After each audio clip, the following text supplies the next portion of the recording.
I first met this guy, I didn't know what to first expect from him, whether he was nice or mean or have issues or whatever.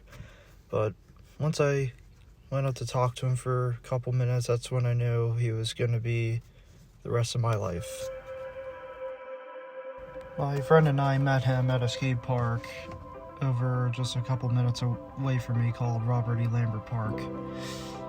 And when we first saw him, I at least went up and approached him, and the very first thing that I said out of the blue was how good his tricks were. When it's from like ollies to pop shove-its, even though he could barely do one. But that's besides the point. Later on that same day, when I went out to dinner with my parents and we got seated at our table, I accidentally called him on my phone, just by accident, just by sitting on the seat. Well, I guess you could just call it butt dialing, like the old timers say. But ever since that call, that was the, let's just say, greatest accident of my life. And that's how we became much closer. This guy's name is Andrew Howe. What's going on, guys? Welcome to Young Demons hellhole, aka his house. So we're gonna be doing shit here.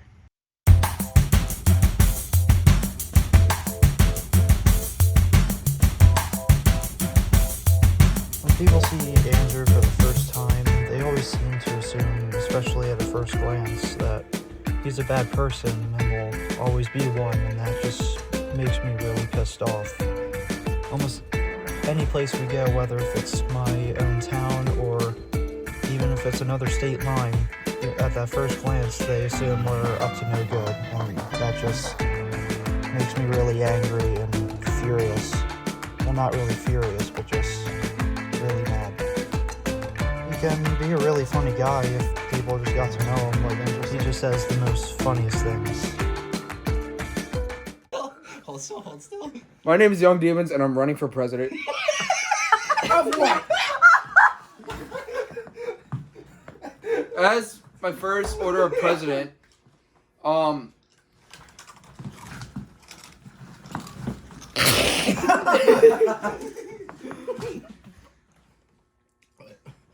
as my first decree as president, Hold still. Oh my god.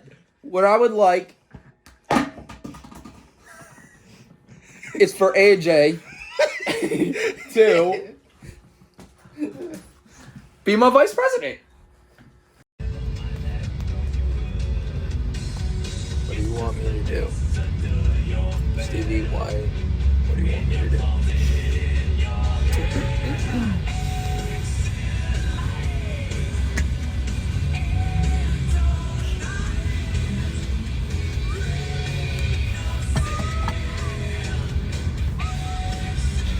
I don't know how to get out of here. I'm crazy than the blood. And on my shoulders, going berserk. Let me tell you something, Rick. Shit storms are brewing. Listen, officer, it was all Ricky. Shut up, Leahy. But once we start to shoot videos or we just start to goof around or skate or do whatever, it just cheers him right up. Like, we decided to make this mini-series about a year ago called Just Punk Shit. And it was the greatest couple of weeks, or actually couple of months, of my entire life. Just Punk Shit with Young Demons, episode 1. Welcome back to Punk Shit with Young Demons. Welcome back to Just Punk Shit with Young Demons. Oh yeah, by the way, welcome to another episode of Just Punk Shit with Young Demons. But yeah, this is pretty much a show where all we do is, well, dick around. Just do punk shit. We just go out and just do random stuff. Think we made up to 7 episodes, but, you know, I'm going off topic. It was just this YouTube channel that we made called Morse Code. It's our YouTube channel, not just mine, but it's ours. And any chance we get, if we have free time and it's a really nice day out, we just go out, see what we can film, and I just edit it.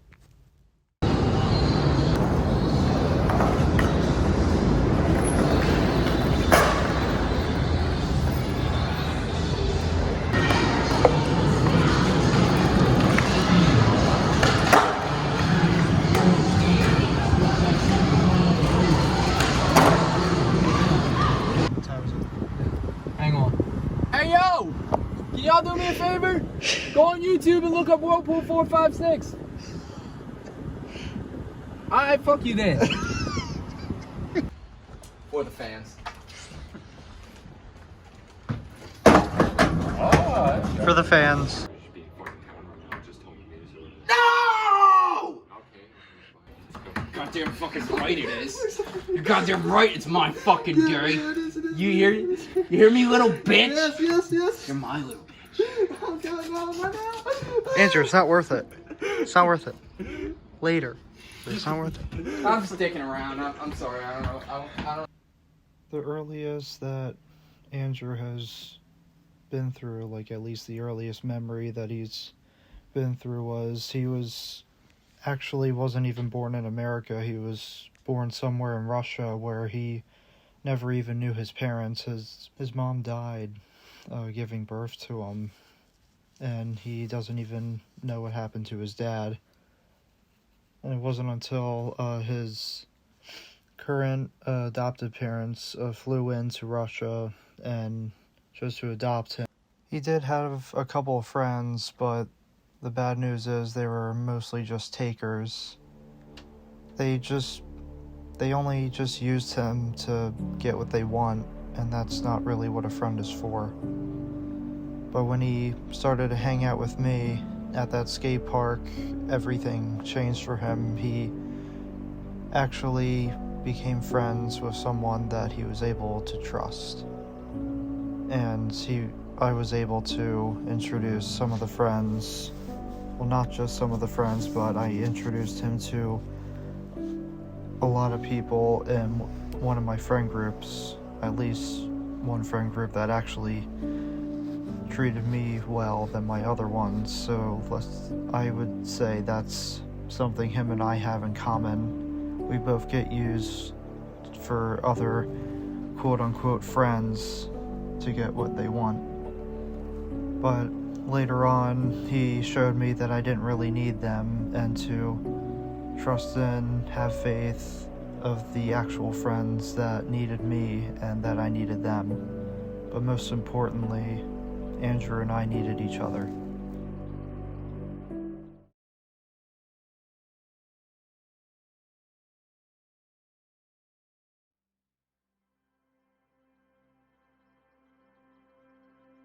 And that's what's special between the two of us. We were just two outcasts that really needed each other, even though we didn't really know it. And when I met him at the skate park while he was on probation, because he was on probation all because he got pulled over for a marijuana DUI, and he had to spend a couple hours in a holding cell before his adoptive parents had to bail him out. But he didn't mind, because he said he's been in a holding cell before, but he didn't really explain why, which he has his reasonings. Maybe he doesn't want to go into detail.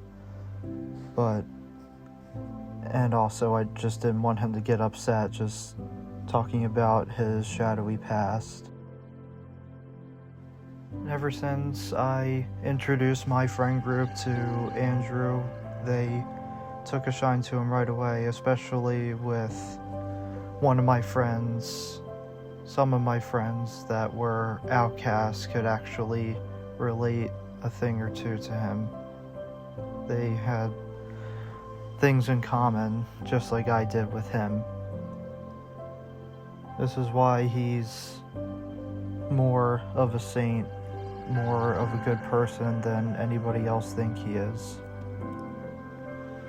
Once you get to know this guy, he's, as we say, real. He's not fake.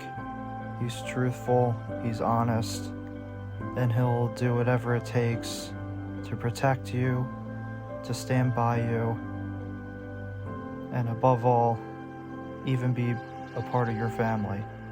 And let me tell you something right now, family is something that can never, ever be broken.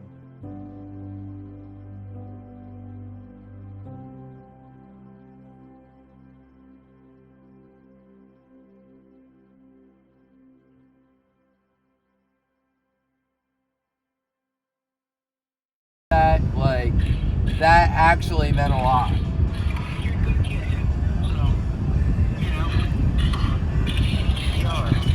Yeah. Thank you. Yeah, thank you, man.